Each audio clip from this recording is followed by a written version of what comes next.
Today we are continuing with Hunting for Hidden Gold by Franklin W. Dixon. When we last left the Hardys, they had found the gold, but were trapped by Big Al. Chapter 20. Windy Peak Prisoner. "What do you intend to do?" Frank demanded. "What do you think?" Big Al rasped. "I'm going to get rid of you brats for keeps." "Well, you've tried before," Joe said defiantly. "I sure have." Big Al's face was hard. "Since your pa's a big detective, I tried to fix it so it looked like an accident. Then I made out like I'd gone over the cliff and gotten killed. But you punks were still camping there the next morning, so I swiped your horses. I figured that you'd wind up starved or frozen. Nothing would be pinned on me." That didn't work either. Frank regarded the outlaw coolly. So now I've got the gold, and that's all matters. You kids will never leave here alive." The outlaw's hand went to a holster he was wearing. "Click off your light, Joe," Frank said in a whisper, snapping off his own. As Big Al snaked out his gun, the cavern was plunged into darkness. Frank and Joe dived clear of his line of fire and clawed for the shovels. The outlaw's gun thundered as both boys hurled their shovels towards the spurt of flame. There was a thud and a cry of pain. At least one of the shovels had found its target. The boys closed in on Big Al. Frank found the outlaw's gun arm and levered it backwards with both hands. Joe was busy on the other side. Big Al fought like a madman, but Frank and Joe hung on. The outlaw screeched in pain as Frank applied bone-cracking pressure to his wrist. And a moment later, the gun dropped from Big Al's numbed fingers. Frank heard it fall, and for an instant slackened pressure as he kicked the revolver out of reach. The momentary diversion gave Big Al the chance he needed. Digging his fingers into Joe's throat, he hurled the boy hard against the rock wall. Joe sank to the ground, stunned. "Now I'll take care of you, kid," Big Al snarled at Frank. The huge outlaw was more than a match for Frank alone. Frank fought desperately to maintain his hold, but Big Al grabbed his shoulder, jerked him loose, and drove a punch into Frank's face. Frank staggered back, tripped over a rock, and fell heavily to the ground. "Don't try anything more or I'll beat your brains out," Big Al warned as he groped for his lost gun. Meanwhile, Joe had recovered from the pounding Big Al had given him and was feeling around stealthily for one of the shovels. His fingers closed around a wooden handle, just as Big Al spoke. Seizing the implement, Joe sprang to his feet and swung hard in the direction of Big Al's voice. There was a thudding impact, a gasp, and the sound of a body hitting the ground. "I got him, Frank!" Joe exclaimed. "Are you all right?" "Sure, just woozy."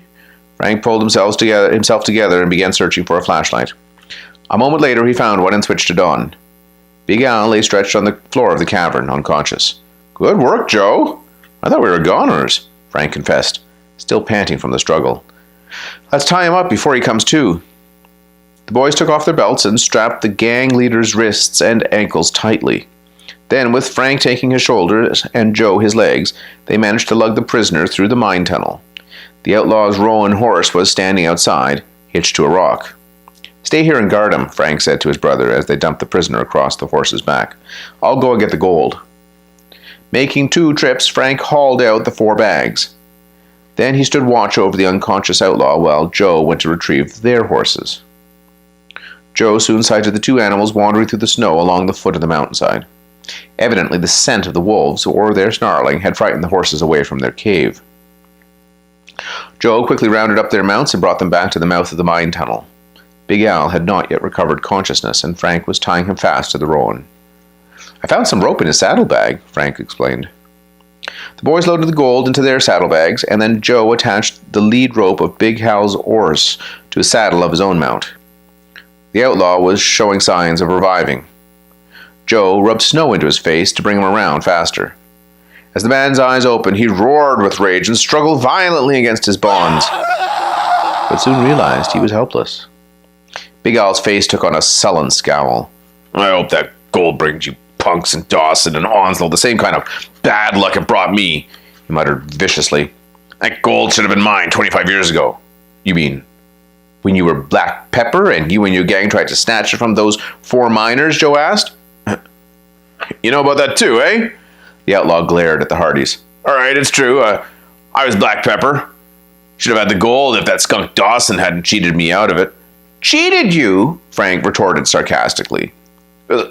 I'd put sand and gravel in the gas tank of his plane, but he managed to take off, and, well, after he crashed, a big storm came up, so we couldn't even find the wreck. Big Al went on bitterly. Other jobs came up after that, and I was dodging lawmen, but I never forgot there was a fortune of gold somewhere up in these mountains. When my men and I came up here to lie low after that payroll robbery, I figured that was my chance. I'd have the whole loot. That hadn't been for you. Aren't you forgetting something? Frank asked. You've never found out where Dawson hid the gold if you hadn't overheard us talking at the cabin. Big Al laughed harshly. Sure, even before you two showed up, I was hiding in the horse shed attached to the cabin and was trying to figure out what was going on. Well, once I wised up to the fact that Dodge was really Dawson, I'd have choked the truth out of him. Just out of curiosity, Joe asked, how did you find the mine today? For that matter, how did you survive the storm? I'm used to this country, kid. Found a snug place to hole up for the night, Big Al said boastfully. This morning I spied your tracks leading to that wolf cave, but I spotted the pack before I was barging in. So I searched around and found the real mine tunnel. After that, all I had to do was keep striking matches till I saw where the tunnel ended. Come on, Joe. We spent enough time talking. Let's get started. The boys knew the trip back to Lucky Lode would be treacherous, especially with a heavy load of gold and the task of keeping a close eye on Big Al. They quickly mounted and started off. Just as the trio emerged from the valley, the Hardys shouted joyfully. They had sighted Hank Shale and Sheriff Kenner topping Lone Creek Ridge. Boys, how are you? Are you all right? Frank yelled as the sheriff spurred them towards meeting them. Frank and Joe told their story and turned Big Al over to the sheriff. Hank listened with growing astonishment and admiration. You sure are wonders, he said to Frank and Joe. We were afraid you'd be frozen stiff by now. Here you are bringing back Big Al and the gold. You sure solved that mystery, old Bart Dawson. Your pa ought to be mighty proud of you lads, Sheriff Kenner added. The boys grinned and Frank said, I'm glad we could help out. He then asked the man, how did you get here? The sheriff explained that after handcuffing Slim and Jake, he and Hank had tried to follow the boys and the fleeing gang leader. But in the darkness, with the other two outlaws in their hands, the chase proved impossible. So they took them to Lucky Lode, and Kenner arrested Burke.